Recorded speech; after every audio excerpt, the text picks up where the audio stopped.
ओम शांति।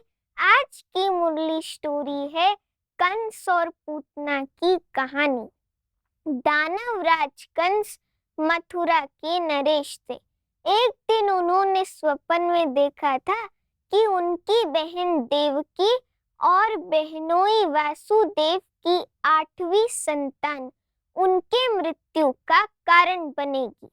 तो कंस ने पूरे राज्य में ये आदेश दे दिया कि इस राज्य के सभी नवजात शिशुओं को मार डाला जाए। जैसे जैसे देवकी के बच्चे जन्म लेते कंस उन्हें मार डालता। ऐसे देवकी ने अपने 7 बच्चे खो दिए। वो 7 बच्चे मामूली नहीं थे, वो 7 बच्चे बच्चियां थी। अब कृष्ण तो 8वीं संतान थी। तो मैं आपको बताती हूँ कि कृष्ण का जन्म कैसे हुआ। एक दिन देवकी को स्वप्न आया। उसके स्वप्न में विष्णु जी आए और विष्णु जी ने कहा कि मैं तुम्हारे गर्भ से कृष्ण रूप में जन्म लूंगा और कंस वध करूंगा, क्योंकि श्री कृष्ण को विष्णु का अवतार भी माना जाता है। उसके दूसरे दिन ही जब देवकी ने अपनी 8वीं संतान को जन्म दिया तो उस अमावस्या की घोर काली रात में वासुदेव जी छुपके से कृष्ण को जेल से निकाल दूसरे राज्य में पहुंच गए।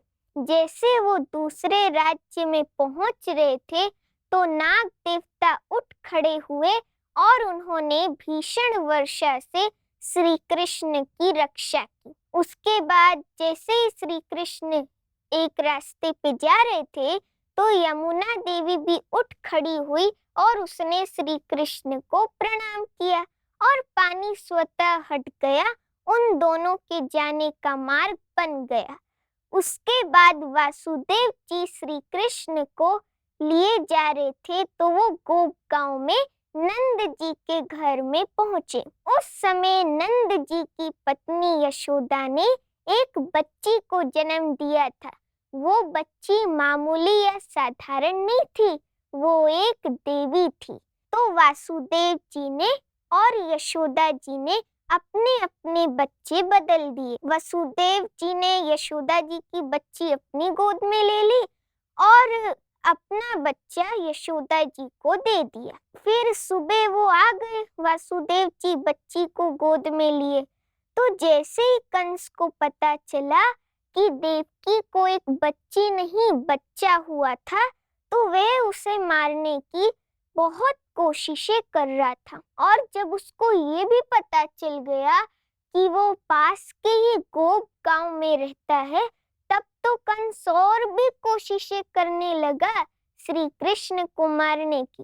लेकिन हर बार वो असफल ही रहता था, क्योंकि वो अच्छाई थोड़ी करता था, वो तो बुराई करता था ना। तो वो हर बार असफल रहता था। फिर अंत में कंस और पूतना ने साथ में मिलकर एक योजना बनाई। पूतना एक सुंदर नारी का रूप धारण करके नंद जी के घर पहुंची और फिर पूतना ने यशोदा जी से आग्रह किया कि क्या वे श्री कृष्ण को दूध पिला सकती हैं। दूध में वो जहर पिलाना चाहती थी। अब श्री कृष्ण तो देवता थे, वो पहचान गए कि ये एक सुंदर नारी नहीं, ये तो दानवी है। तो उन्होंने पूतना का वध कर दिया। इस स्टोरी का आध्यात्मिक रहस्य है कि बुराई पर सदा अच्छाई की ही विजय होती है।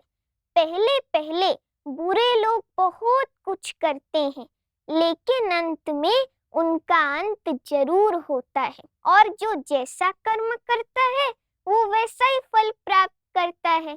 जैसे कोई अच्छा कर्म करेगा तो वो अच्छा ही फल प्राप्त करेगा, कोई बुरा कर्म करेगा तो वो बुरा ही फल प्राप्त करेगा। अच्छा, ओम शांति।